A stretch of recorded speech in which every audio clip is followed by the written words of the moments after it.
Hello everyone, this is Muhammad Aslam Al Hindi and you are watching the training of SMSR gearbox। तो ये हमारा gearbox है SMSR gearbox। आपको अंदर से एक बार दिखाता हूँ कैसा होता है। इसको कट सेक्शन व्यू करके आपको एक बार दिखा रहा हूँ so that you can understand how the gearing works inside।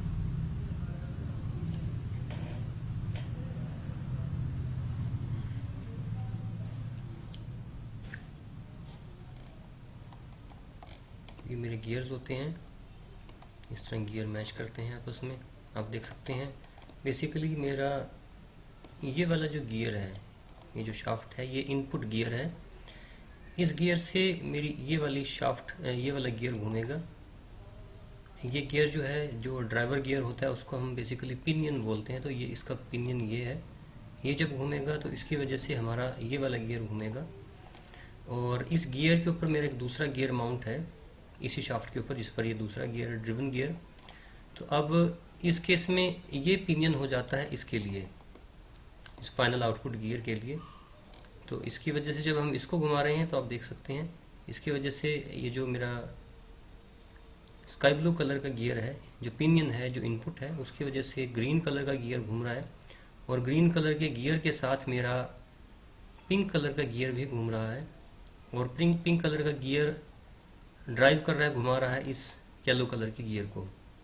आप देख सकते हैं। तो ये मेरा यहाँ आउटपुट शाफ्ट है, आउटपुट कीवे है, जहाँ मेरा आउटपुट मिलना होता है। तो ये मेरा यहाँ इनपुट है, इसको घुमाऊंगा तो आउटपुट मेरा यहाँ आ जाता है। तो सबसे पहले मैं समझता हूँ कि आपको टर्मिनोलॉजी बताना बड़ा ज़रूरी है गियर्स की। तो ये मेरा गियर होता है, इसमें भी मैं इस साइड खोल लेता हूँ, कोई गियर आपके लिए निकाल देता हूँ।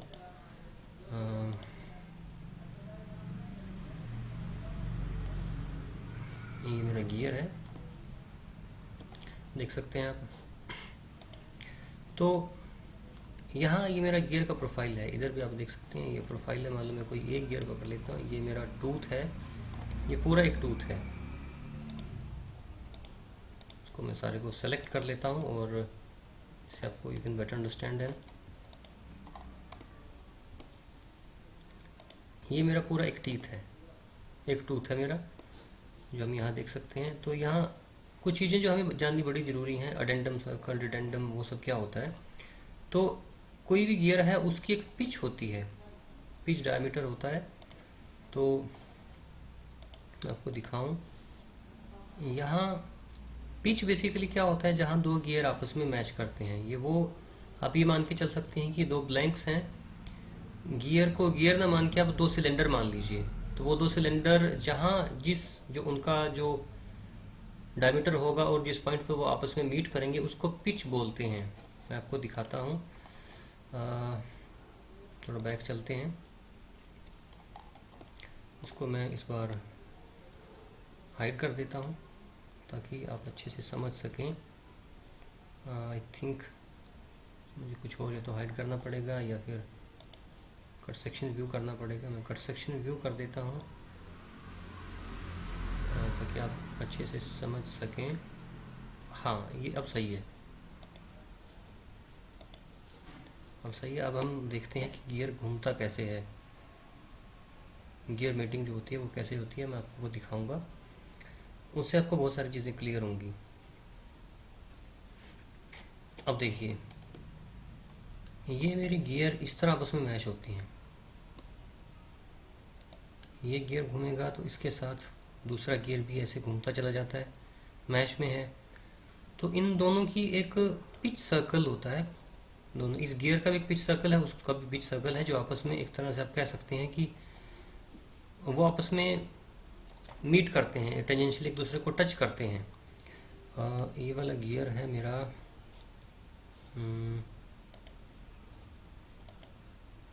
हाँ ये वाला गियर है। मैं एक मिनट आपको दिखाता हूँ यहाँ, अगर मैं सर्कल आपको दिखा पाया तो। आई एम ट्राइंग, लाइव आपको ज़्यादा समझ में आ जाए तो ज़्यादा अच्छा है।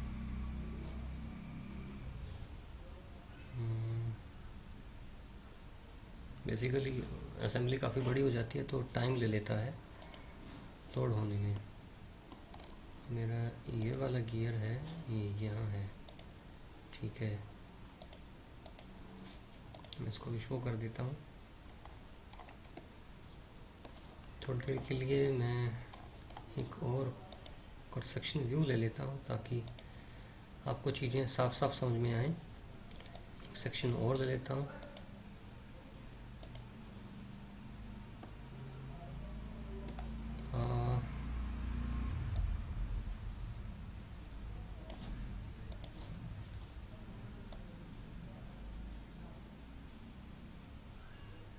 आई थिंक अब चीज़ें क्लियर समझ में आएंगी।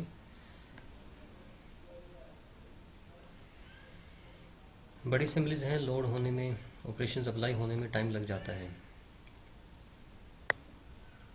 हाँ जी, अब I think it will be much clear for you. तो देखिए, ये जो लाइन जा रही है, आप देख सकते हैं ये लाइन, और इधर से ये लाइन, ये दोनों लाइंस आपस में एक दूसरे को टच करती हैं। ये हमारे pitch circle, sorry I think मैंने कुछ और पकड़ लिया, जस्ट अ सेकंड। हाँ जी, अब देखते हैं।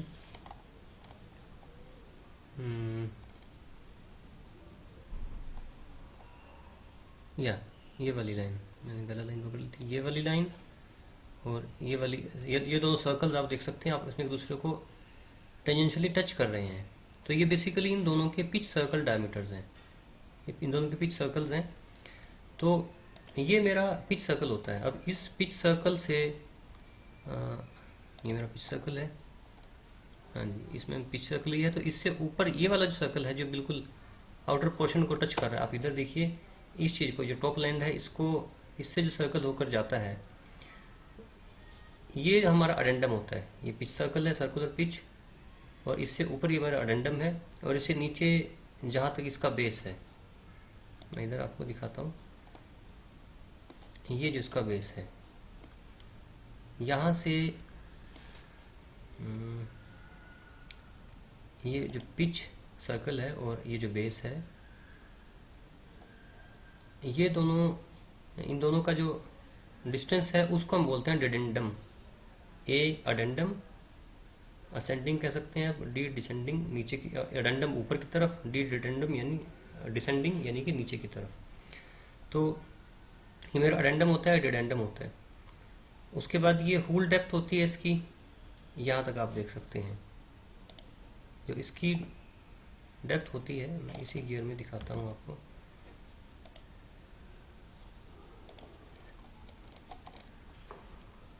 इसकी डेप्थ है वो कुछ यहाँ तक होती है, ऊपर से यहाँ से स्टार्ट होगा और यहाँ तक गियर जाएगा।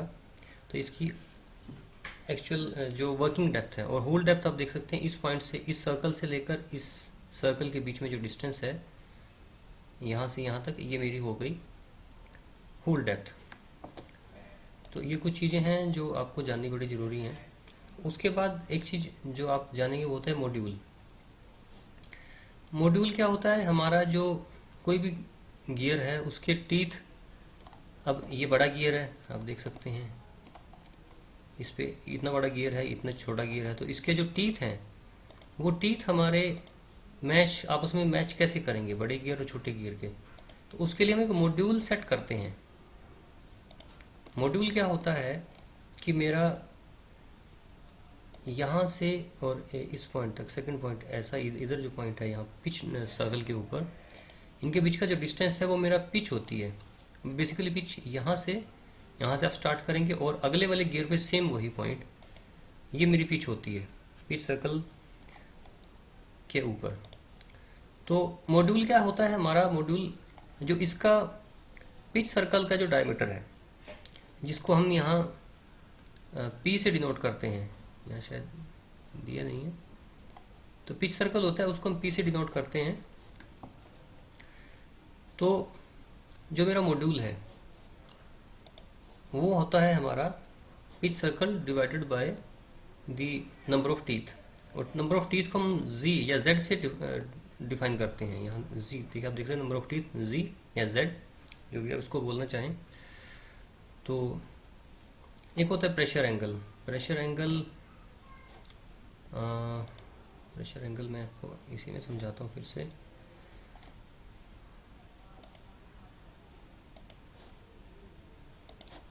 और अब इस वाली में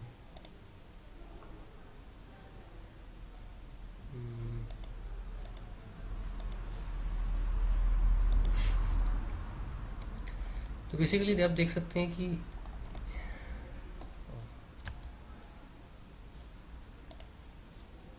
हाँ जी, ये वाला और ये वाला जब मैच करते हैं आप देख सकते हैं यहाँ जब ये मैच हो रहे हैं तो इनके बीच में एक एंगल बनता है। इनका जो टेंजेंट्स है, ये वाला कर्व और इस वाला कर्व, इनके बीच में एक एंगल बनता है, उस एंगल को हम प्रेशर एंगल बोलते हैं। तो मेरा जो स्पर गियर होता है, जो नॉर्मली जो हमने ये यहाँ जो दिखा रखे है, ये खैर इन्वोल्यूट गियर है, तो स्पर गियर में वो एंगल बदलता रहता है। उसकी वजह से क्या है कि जो पावर है वो शिफ्ट होती रहती है। जो पावर हमारी इधर से उधर ट्रांसफ़र हो रही है, मैकेनिकल पावर, इलेक्ट्रिकल पावर की बात नहीं कर रहा, तो वो शिफ्ट होती रहती है, तो स्मूथ रनिंग नहीं आती। तो ये मेरा जो गियर है, ये गियर इन्वोल्यूट गियर होता है, इसमें प्रेशर एंगल मेरा चेंज नहीं होता। मैं आपको दिखाता हूँ। देखिए जैसे ये गियर यहाँ से स्टार्ट होगा, मैं कोई पॉइंट पकड़ता हूँ जिससे मैं आपको चला कर दिखा सकूँ गियर। जैसे ये स्टार्ट होगा, देखिए ये मैच होता चला जाएगा, आगे बढ़ता चला जाएगा, लेकिन मेरा प्रेशर एंगल इसमें सेम रहता है।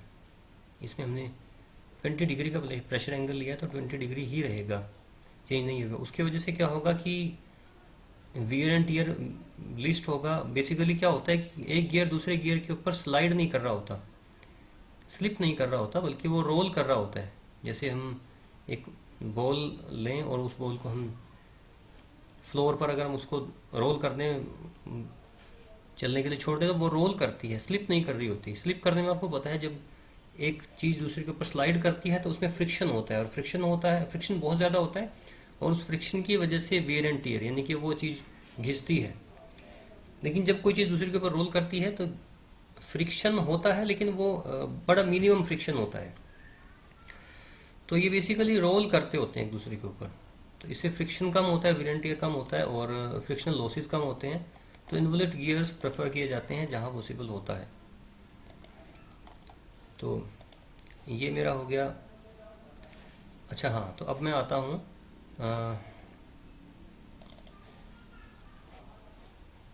कि मेरा जो मॉड्यूल कितना होता है, एम हम मॉड्यूल को बोलते हैं। मॉड्यूल मेरा एमएम्स में होता है।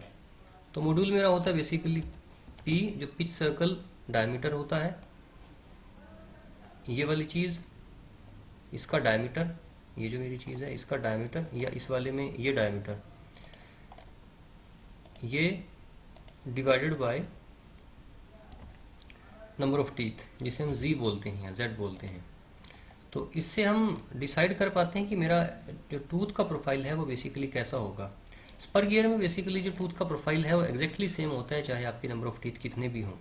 इसका प्रोफाइल और इसका जो प्रोफाइल है टूथ का बिल्कुल सेम होता है। लेकिन जो इन्वोल्यूट गियर है उसमें जो मेरे प्रोफाइल है, ये प्रोफाइल बदलता रहता है according to the number of teeth, क्योंकि उनको इसमें प्रेशर एंगल मेंटेन रखना होता है। तो इसका जो मूवमेंट है, इसका जो रोटेशन है, उसके हिसाब से वो ये मेरा ये सारा सेट होता है। वो बेसिकली क्या होता है कि हम ये समझ के चलते हैं कि यहाँ ये जो मेरा पिच सर्कल है, इसके ऊपर हमने एक धागा लपेटा है, तो धागा अनरोल हो रहा है, अलग हो रहा है, तो वो मेरा जो है इन्वोल्यूट गियर का एक प्रोफाइल बनता है उससे। वो यूज़ करके हम प्रोफाइल बनाते हैं, वो भी हम आपको बताएंगे नेक्स्ट वीडियो में, आने वाली वीडियोज़ में। तो पहले ये नोमेनक्लेचर जानना बड़ा ज़रूरी है। तो जो मेरा मॉड्यूल होता है वो पिच सर्कल डिवाइडेड बाय जी या जेड, तो ये मेरा मॉड्यूल निकलता है। तो अब यहाँ हमारे पास जो इन्फॉर्मेशन है, इस इन्फॉर्मेशन में आप देख सकते हैं कि हमारे पास हाउसिंग की जो लेंथ है, ये कुछ चीज़ें जो हैं हमारे पास स्टैंडर्ड हैं। ये जो लेंथ है इसकी, या इसकी हाइट कह लीजिए इस केस में, वो है हमारी 440। आप देख सकते हैं यहाँ, इसको मैं बंद कर देता हूँ, और इस वाले को कुछ चीज़ें मुझे कम करनी पड़ेंगी इसमें।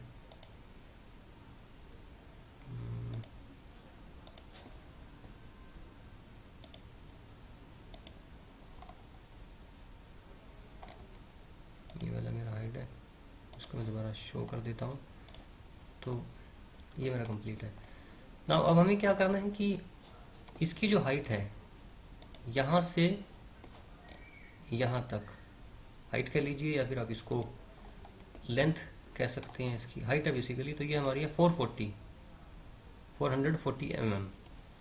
विड्थ जो है इधर से पकड़िए, यहाँ कहीं से पकड़िए, बिल्कुल आउटर एज और ये वाला एक्सट्रीम एज। तो ये वाला बेसिकली आएगा, ये एज इसका एक्सट्रीम एज यहाँ और दूसरी साइड का एक्सट्रीम एज यहाँ। ये मेरा है 330 मिलीमीटर। उसके बाद वो एक ही चीज़ है, स्टेज 1 सेंटर्स। ये वाला मेरा पहला इनपुट गियर है, उसके साथ दूसरा गियर इधर लगा हुआ है। इसको मैं ओपन ही कर दूँ, शायद बेटर समझ में आएगा। हाँ, इतना ही ठीक है।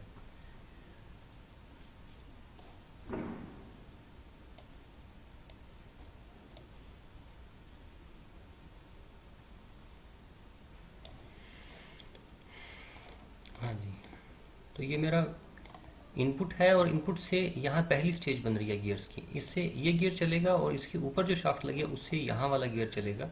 बट मैं फ़िलहाल स्टेज 1 की बात कर रहा हूँ। तो इसके और इनके जो सेंटर्स हैं गियर्स के, उनके बीच में जो डिस्टेंस है वो कितना है, वो मेरा है 100 मिलीमीटर्स। ये मेरा फिक्स है। ये एफ क्लास ऑफ गियर्स है, क्लास एफ गियर है। मैं यहाँ एक बार टाइप कर देता हूँ so that you can pick it up. Class F gear box. और ये गियर बॉक्स कौन सा, SMSR। SMSR किसे बोलते हैं? SMSR होता है शाफ्ट माउंटेड स्पीड रिड्यूसर। तो शाफ्ट माउंटेड स्पीड रिड्यूसर होता है जिसको हम SMSR गियर बॉक्स ये बोलते हैं। तो पहली स्टेज में इन दोनों के बीच में हमारे पास डिस्टेंस है 100 mm का। अब उसके बाद आगे बढ़ते हैं।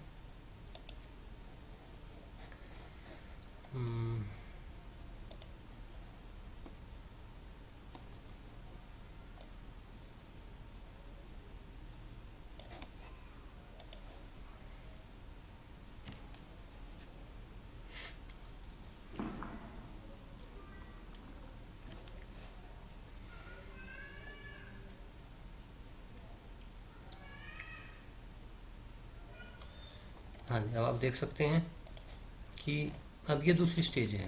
पहली स्टेज ये थी, यहाँ से इस वाले से इस वाले में पावर ट्रांसमिट हुई। अब इसके साथ क्योंकि ये फिक्स है तो इसके ऊपर लगाया हुआ है, तो यहाँ से पावर इस वाले से पावर इस वाले में आई है। ये दो गियर बॉक्स है। तो यह है स्टेज 2। अब स्टेज 2 में इनके जो सेंटर्स हैं, यहाँ इसका जो सेंटर यहाँ है और इसका सेंटर जो बीच में यहाँ है, तो इनके बीच में डिस्टेंस है मेरा 150। और तो ये मेरा 150 है। तो ये हमारे पास दो डेटा दिए हुए हैं, इसके बेस पर हम गियर डिज़ाइनिंग स्टार्ट करेंगे। तो इसको बंद कर देते हैं। अब हम गियर डिज़ाइनिंग स्टार्ट करेंगे। गियर सेंटर्स हमारे पास हैं। अब हम कोई भी स्केच, सबसे पहले किसी भी सॉफ्टवेयर में आप यूज़ करेंगे तो सबसे पहले हम स्केच स्टार्ट करेंगे। और मैं कोई भी प्लेन लेके स्टार्ट करता हूँ। तो सबसे पहली चीज़ जो हमारे पास दी हुई है वो है ये, और उसके बाद क्योंकि ये मिड में था, दोनों साइड बराबर बराबर है, तो एनीवेज ये आप अपने किसी भी सॉफ्टवेयर में इस तरह कर सकते हैं। अगर आपको कोई भी सॉफ्टवेयर आता है, ऑटोकैड की बात नहीं कर रहा, सॉलिड वर्क्स, या फिर आपको इन्वेंटर आता है, ऑटोडेस्क इन्वेंटर, या कैटिया आपको आता है, या प्रो ई, या फिर क्रेओ आता है, तो आप किसी भी सॉफ्टवेयर में ऐसा कुछ कर सकते हैं आराम से। तो ये डेटा हमारे पास नहीं है, मिलीमीटर्स में सेट कर रहा हूँ। और अब मैं स्केच को खोलता हूँ और यहाँ मुझे बेसिकली ये डिस्टेंस पता है, तो मैं ये डिस्टेंस डाल देता हूँ। ये डिस्टेंस और ये डिस्टेंस दोनों सेम है। तो मुझे पता है कि ये मेरा ये वाला जो डिस्टेंस है, ये ले लीजिए या फिर ये ले लीजिए, ये मेरा 150 mm है। तो इसको मैं 150 कर देता हूँ। और मुझे ये भी पता है कि यहाँ से यहाँ का डिस्टेंस मेरा 100 mm है। इसको मैं 100 ले लेता हूँ। अब मुझे इस पर गियर रेशियोज निकालनी है। सपोज मुझे जो गियर रेशियो निकालनी है, मुझे बेसिकली गियर रेशियो नहीं आएगी, इस पर गियर रिडक्शन रेशियो आएगी, क्योंकि इसमें स्पीड रिड्यूस होती है रेशियो में। गियर रिडक्शन रेशियो बोलते हैं बेसिकली इसको। और रिडक्शन रेशियो कैसे निकलती है, या गियर रेशियो जो भी आप बोलें इसको, गियर रेशियो बेसिकली जब हम स्पीड बढ़ा देते हैं उसको गियर रेशियो बोला जाता है। उसमें क्या होता है हमारे पास, मैं आपको यहाँ एग्जांपल से समझाता हूँ। मान लीजिए गियर हमारे पास यहाँ है और दूसरा गियर मेरे पास यहाँ ऐसे है। तो अगर पहले वाला गियर, ये ड्राइवर गियर है, पिनियन है, ये मेरा छोटा है, ये इसको घुमा रहा है, तो आपको पता है कि ये, मान लीजिए कि इससे जो इसका जो पिच सर्कल है वो 1/10 है, 10वां हिस्सा 1/10 है। तो होगा क्या कि इतने में इसके 10 चक्कर लगेंगे, इतने में इसका 1 चक्कर लग जाएगा। तो यानी अगर इसका आरपीएम, अगर मेरा इसका आरपीएम आप मान के चलिए कि 45 है पहले वाले का, तो दूसरे वाले का, इस वाले का जो आरपीएम है वो 4.5 रह जाएगा, क्योंकि इतने में ये 10 चक्कर लगाएगा, इतने में इसका 1 चक्कर हो पाएगा। तो इसको बोलते हैं गियर रिडक्शन रेशियो। तो यही हमें यहाँ करना है। गियर रेशियो क्या होती है कि मेरा केस इस तरह हो जाए, ये बड़े वाला गियर है, अब ये इतने में 1 चक्कर लगा, 1 रेवोल्यूशन लेगा, इतने में इसके कई सारे रेवोल्यूशन हो जाएंगे अकॉर्डिंग टू इनके बीच, इनके डायमीटर में रेशियो कितनी है, या इनके नंबर ऑफ टीथ कितने हैं, उनके बीच में क्या रेशियो है। तो गियर रिडक्शन रेशियो मेरी क्या होती है, Z1 डिवाइडेड बाय Z2। तो यानी अगर मेरे पहले, या फिर आप P1 भी ले सकते हैं, P1 डिवाइडेड बाय P2, यानी इसका पिच सर्कल डायमीटर पहले वाले का कितना है और दूसरे वाले का कितना है, तो वही गियर रिडक्शन रेशियो होती है और वही गियर रेशियो होती है। गियर रिडक्शन रेशियो में क्या होता है कि हमारा जो गियर है, उसकी जो आउटपुट गियर है उसकी स्पीड कम होकर हमें मिलेगी, उसी प्रोपोर्शन में, उसी रेशियो में, जिस रेशियो में हमारे नंबर ऑफ टीथ, उनके नंबर ऑफ टीथ हैं। तो और हमारा गियर रेशियो में क्या होता है कि स्पीड हमें बढ़ के मिलती है उसी रेशियो में, जितने हमारे नंबर ऑफ टीथ हैं या जितना हमारा पिच सर्कल डायमीटर में उनके बीच में रेशियोज हैं। तो ये होती है हमारी गियर रिडक्शन रेशियो। तो एनीवेज, अब हम बेसिकली हमारा केस कुछ इस तरह का है। अब हम लेते हैं, यहाँ मेरा इनपुट गियर लगेगा और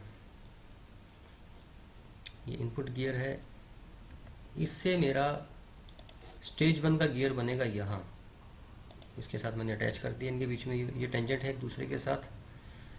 तो ये मेरा जो गियर है ये छोटा होगा, क्योंकि हमें रिडक्शन करना है स्पीड का। तो मेरा इनपुट गियर यहाँ लगा होगा, उसके साथ ये अटैच है, ये घूमेगा और वो रेशियो निकलेगी।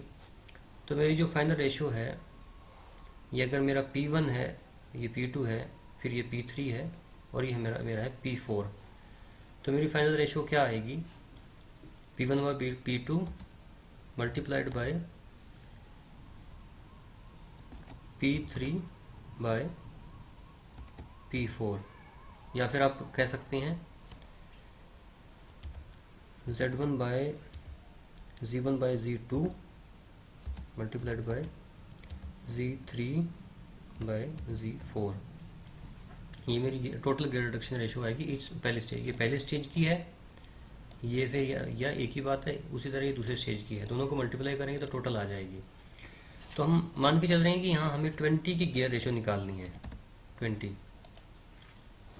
अब 20 की गियर रेशियो निकालने के लिए हमें करना क्या है, ये तो पहले वाली स्टेज में हमारे पास अब 20 है, तो हम मान के चल सकते हैं कि यहाँ हम कितना गियर रेशियो अचीव कर सकते हैं और यहाँ कितनी अचीव कर सकते हैं। तो क्योंकि ये डिस्टेंस ज़्यादा है तो हम इसको थोड़ा छोटा भी करेंगे, क्योंकि हम नॉर्मली मान के चलते हैं कि हम 16 नंबर ऑफ टीथ तो हमारे पास होने चाहिए। कम भी होते हैं, कई बार 12-13 भी लेने पड़ते हैं, लेकिन 16 आप कोशिश करेंगे कि 16 नंबर ऑफ टीथ से 16 से नीचे आप नहीं आएंगे, तो 20 की गियर रेशो हमें निकालनी है।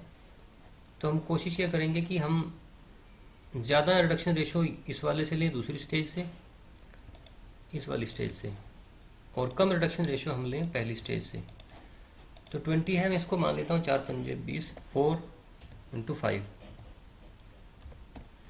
पहली स्टेज में हम 4 लेने की कोशिश करेंगे। तो जैसे ही 4 लेंगे तो हमारा इनके बीच का जो डिस्टेंस है 100 है। इसका मतलब क्या हुआ, अगर मैं इसको 100 मान, ये मेरा 100 है, तो इसका और इसका जो आपस में वो है क्या, इनका सम है वो कितना होगा, मैं आपको फिजिकली समझाता हूँ। देखिए ये हो गया मेरा इधर, ये हो गया इधर, आपको फिजिकली समझ में आएगा। तो मैं यहाँ से यहाँ इसको मेजर करता हूँ, 200 डबल होगा। तो यानी वजह क्या है कि हमारा यहाँ से यहाँ तक रेडियस है एक पिच सर्कल का, बड़े वाले का, और यहाँ से यहाँ तक दूसरे वाले का। तो रेडियस डायमीटर का आधा होता है। तो ये अगर ये दोनों का रेडियस का सम करके हमारा 100 आ रहा है, तो दोनों का डायमीटर हमारा हो जाएगा 200। तो हमारे पास वैल्यू आती है 200। 200 की टोटल वैल्यू है ये, टोटल वैल्यू हमारे पास, क्योंकि हमें पिच सर्कल डायमीटर से वास्ता है, तो हमारी दोनों का सम जो है 200 है। ये चीज़ नोट कर लीजिए। उसके बाद अगली चीज़ क्या है कि इन दोनों का, इसमें मान लीजिए हमारे पास हमें 4 की रेशो लेनी है, तो 4 इसमें है। थोड़ी देर के लिए मान लेता हूँ कि इसमें, आपको आसानी के लिए मान लेता हूँ कि इसमें 40 नंबर ऑफ टीथ हैं, 40 हैं इसमें। इस वाले में मेरे 10 टीथ हैं। तो 40 और 10 50, यानी 4 + 1, तभी हम 40/10 करेंगे तो 4 की रेशो आएगी।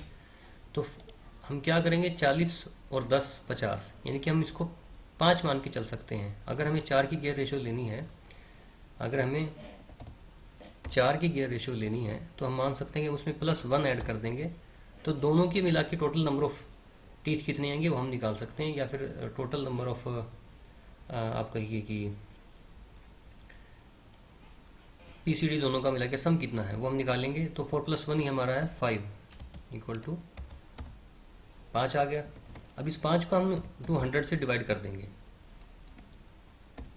तो मेरा कितना आ गया 40। तो 40 एक बेस यूनिट है। अब हमारे जो गियर होंगे इस 40 के हिसाब से होंगे, 40 से डिविजिबल होने चाहिए या 40 के अंदर आने चाहिए। अब हम जो गियर रेशो लेना चाहते हैं, यानी कि हमारा इससे, इसका मीनिंग क्या हुआ कि छोटे वाला जो ये गियर है, इसका डायमीटर कितना होना चाहिए, पीसीडी इसका होना चाहिए 40। इसका पीसीडी मेरा 40 आना चाहिए। जब इसका 40 होगा तो ये वाले का कितना आएगा, 160। 160 कैसे, 40 मल्टीप्लाइड बाय 4, क्योंकि 4 की रेशो हमें लेनी है, तो आ जाएगा 160। तो अब हमें पीसीडी डिसाइड हो गया है। तो पीसीडी मेरा कितना आया है,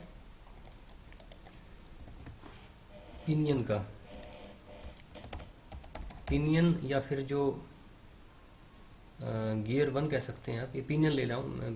पिनियन मेरा जो है उसका, पिनियन का पीसीडी कितना आ रहा है, पिच सर्कल डायमीटर, वो मेरा आ रहा है 40। और जो ड्रिवन है या जिसको हम गियर बोलते हैं, उसका पीसीडी कितना आ रहा है, उसका पीसीडी मेरा आ रहा है 40 मल्टीप्लाइड बाय 4 = 160। तो 160 मेरा इसका पीसीडी आ रहा है। यहाँ तक अब क्लियर है। 40 इसका है, 160 इसका है। अब हमें नंबर ऑफ टीथ डिसाइड करने हैं, नंबर ऑफ टीथ कितने होने चाहिए।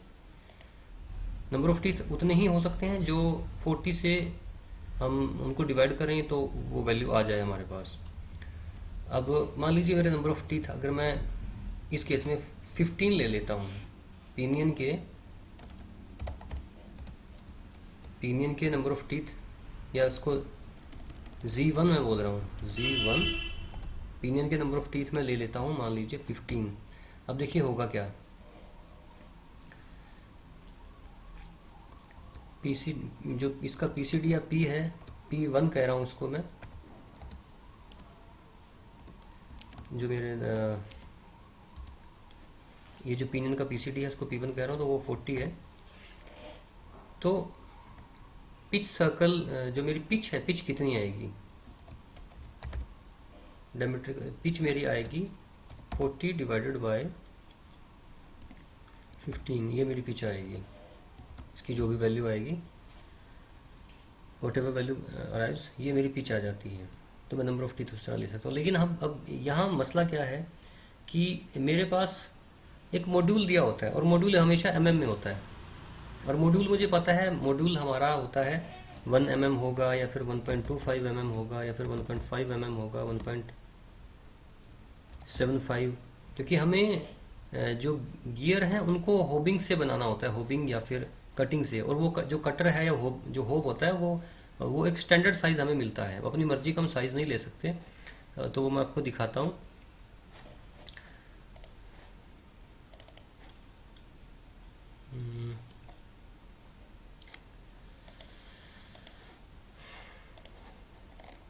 जो होबिंग से हमारे पास देखिए, ये एक होब होती है या कटर होता है, इसी तरह का मिलर होता है, जो भी है, ये इस तरह कट करता है।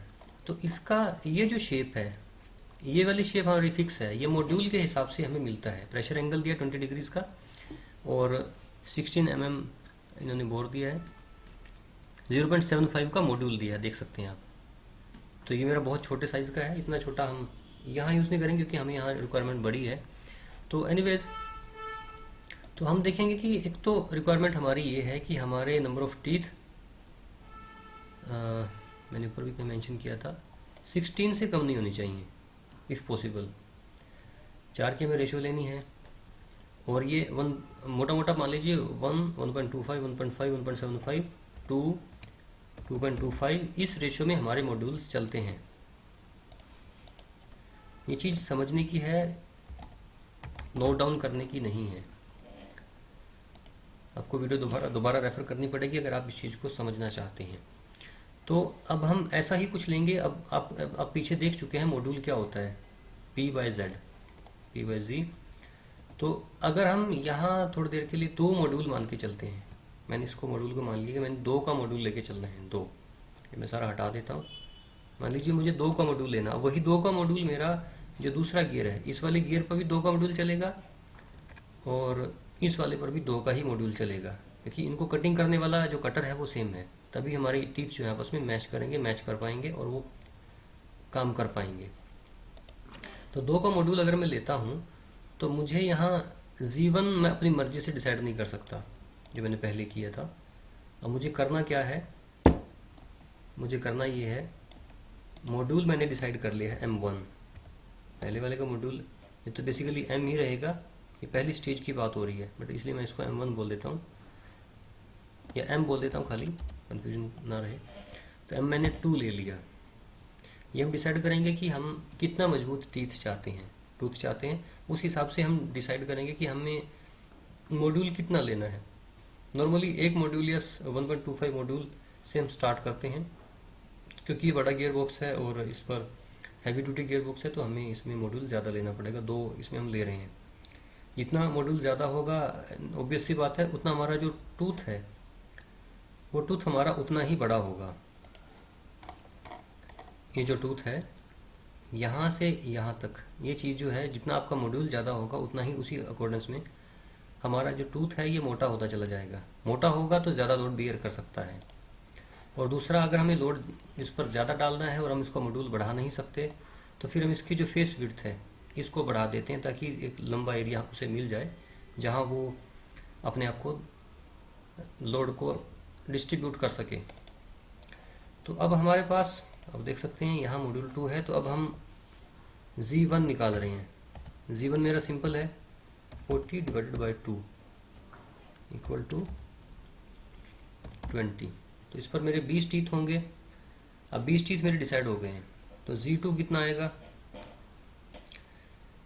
अब हमें पता है कि जो गियर रेशो है या गियर रिडक्शन है G, वो मेरा कितना होता है, वो मेरा होता है Z2 डिवाइडेड बाई Z1। ये गियर रेशो मेरी थी Z1/Z2 और गियर रिडक्शन रेशो मेरी होती है, ये गियर रेशो है बेसिकली, रिडक्शन नहीं है, उसका उल्टा कर देते हैं। यानी जो चीज़ हमारे पास बड़ी है उसको ऊपर लेंगे और जो चीज़ छोटी है उसको नीचे लिया जाएगा, जो फिगर बड़ी है। तो Z2 हमें पता नहीं है, Z2 हमें निकालना है। Z2 डिवाइडेड बाय Z1 कितना है मेरा 20। अब G यहाँ हमें पता है, G हमारा कितना है, G हमने ले रखा है पहले ही। गियर रेशो हमारी आ रही है 4 की, तो 4 की गियर रेशो में आप रख सकते हैं यहाँ। तो क्या होगा, Z2 मेरा आएगा 4 इन मल्टीप्लाइड बाय 20, 80। तो हमारे नंबर ऑफ टीथ इसके लिए डिसाइड होगा, इस पर 80 नंबर ऑफ टीथ होंगे। तो यहाँ हमने निकाल लिया। अब इस सारी चीज़ को मैं हटा देता हूँ और जो मेरे मतलब का है वो सिर्फ रख लेता हूँ।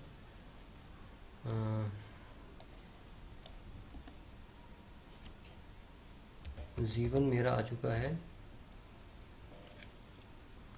20, Z2 मेरा आ चुका है 80। उसके बाद इसके लिए M जो है, स्टेज 1 के लिए M मेरा है जो हमने डिसाइड किया है 2। तो ये मेरा गियर रेशो यहाँ के लिए डिसाइड हो गई है। अब इसके साथ ये घूमेगा तो इसकी गियर रेशो हमें डिसाइड करनी है। इसमें हमने डिसाइड किया था कि हम 5 की गियर रेशो लेंगे और यहाँ से जो स्टेज 1 गियर रेशो है, गियर रिडक्शन रेशो बेसिकली है, वो मेरी आई है 4 की। अब हम आगे बढ़ते हैं। इसी तरह हम दूसरे के लिए भी निकाल लेंगे कि दूसरे वाला हमारा 150 का इनके बीच में डिस्टेंस है, और पहले तो 150 मल्टीप्लाइड बाय 2 कितना आ गया हमारे पास 300। तो हमारे पास 300 का इनके दोनों के डायमीटर्स का जो सम है, दोनों के डायमीटर्स को हम प्लस कर दें तो मेरा वो 300 है टोटल। अब इस 300 में हमें डिवाइड करना है। तो इस 300 में हम पहले निकाल चुके, हमें 5 की गियर रेशो निकालनी है, गियर रिडक्शन निकालना है। तो इसमें +1 करेंगे हम दोनों की मिलाकर, क्योंकि वो 5 एक साइड बढ़ रहा है, इस साइड अगर 5 गुना है तो 1 गुना ये भी है, तो दोनों का मिला के 5 + 1 = 6। ये 6 की गियर रेशो हमने यहाँ 6 का हमने यहाँ ले लिया। अब इसको 300 से हम डिवाइड करेंगे पहले की तरह ही, डिवाइडेड बाय 6, तो हमारे पास वैल्यू आती है 50। तो 50 मेरे पास है, जो बेस है ये वाला मेरा जो है 50 होगा। इसका PCD, इसको मैं कहूँगा P3 मेरा 50 होगा। और जब ये 50 होगा तो 300 में से चाहे आप डिवाइड करके निकाल लीजिए। P4 मेरा ये वाला, ये P4 मेरा या तो आप डिवाइड करके निकाल सकते हैं, क्योंकि हमारे पास टोटल सम है इनका, कितना होगा 300 माइनस P3। या फिर आप इसको इस तरह भी निकाल सकते हैं कि P4 मेरा, यहाँ से भी हमारा वैल्यू कितनी आ जाएगी 250।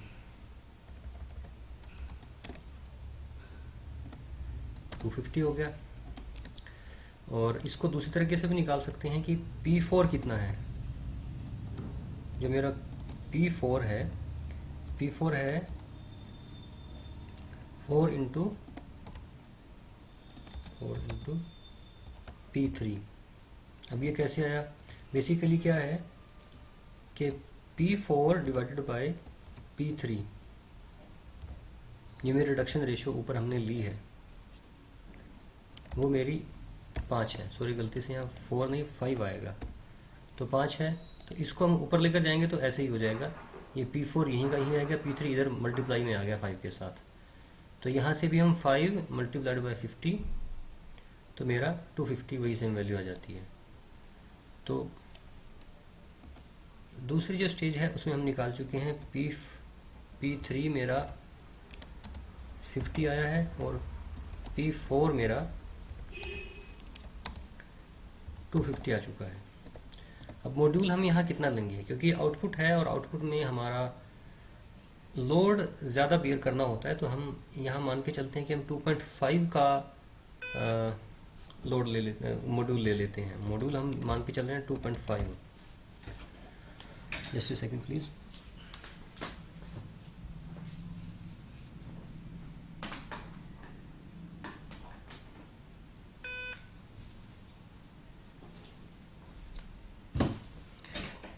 या तो 2.5 का हमने मॉड्यूल ले लिया यहाँ। अब बड़ा इजी है, हम निकाल सकते हैं Z3 कितना आएगा। Z3 मेरा कितना होगा, M multiplied by P3।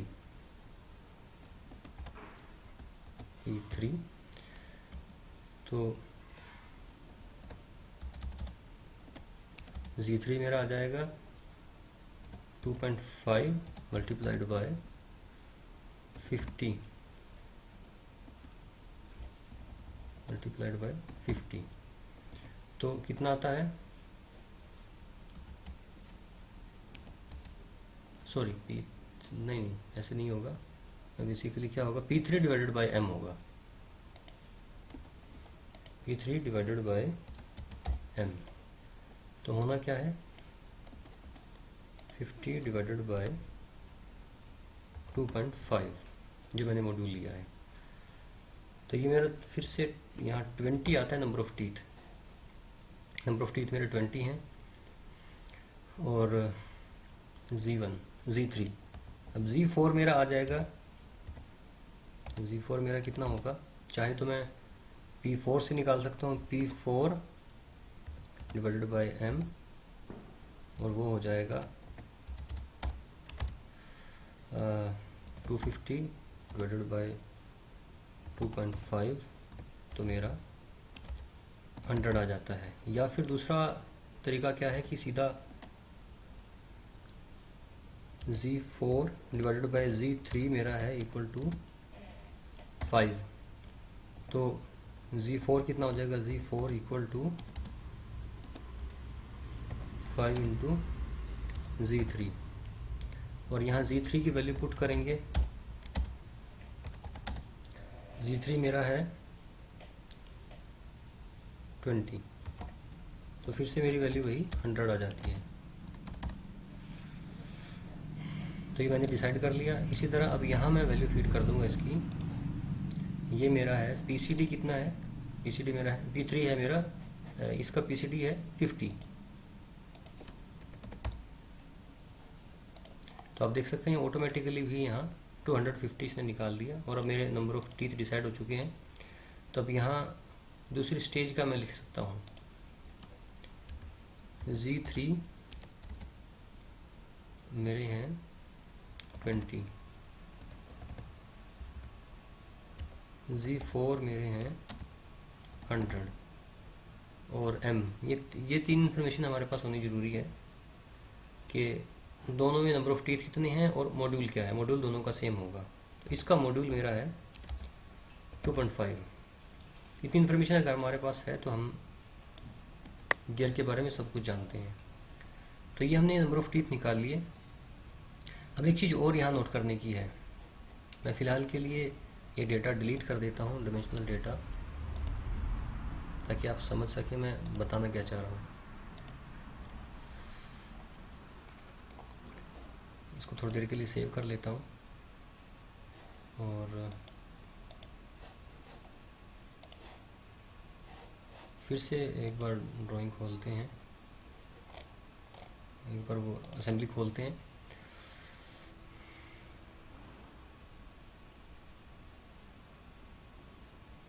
Update होने में थोड़ा टाइम लेगा, और हो सका मैं ट्राई करता हूँ आपको यहाँ समझाऊँ। देखिए ये वाला जो गियर है, अब ये गियर क्योंकि आगे पीछे है, जहाँ ये गियर है इसके साथ इसकी लाइन में ये गियर है, और ये गियर आगे आ चुका है और ये दोनों गियर आगे हैं। अब ये गियर आपस में कहीं टकराने नहीं चाहिए, या तो विड्थ वाइज हम इसको इतना आगे ले जाएं कि वो आपस में ना टकराए, लेकिन इसकी जो शाफ्ट है शाफ्ट पर भी कहीं नहीं टकराना चाहिए। मैं आपको दिखाता हूँ, गियर खुल गया हो तो।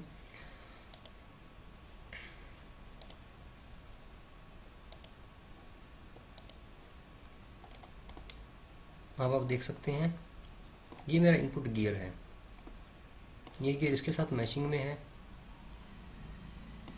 मैशिंग आप देख सकते हैं। तो ये आपस में मैश हैं, लेकिन ये वाला गियर आप देखिए, बड़े वाला जो गियर है ये शाफ्ट के साथ कोई इंटरफेरेंस नहीं कर रहा। आपको एक बार और सेक्शन व्यू में दिखाऊं, शायद बेटर समझ में आएगा।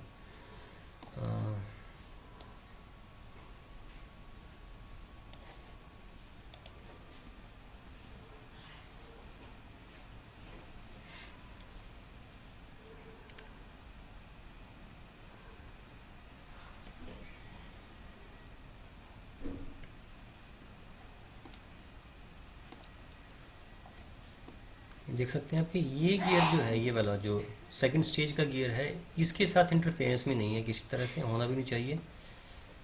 और लेकिन इसकी जो शाफ्ट है, ये जो शाफ्ट आ रही है पीछे से, इस शाफ्ट के साथ भी इंटरफेरेंस में नहीं होना चाहिए। तो हमें इसका ध्यान रखना होगा। बेसिकली हम थंब रूल के तौर पर क्या मान के चलेंगे कि हमने ये जो गियर है इसका पीसीडी से ऊपर ही रखना है।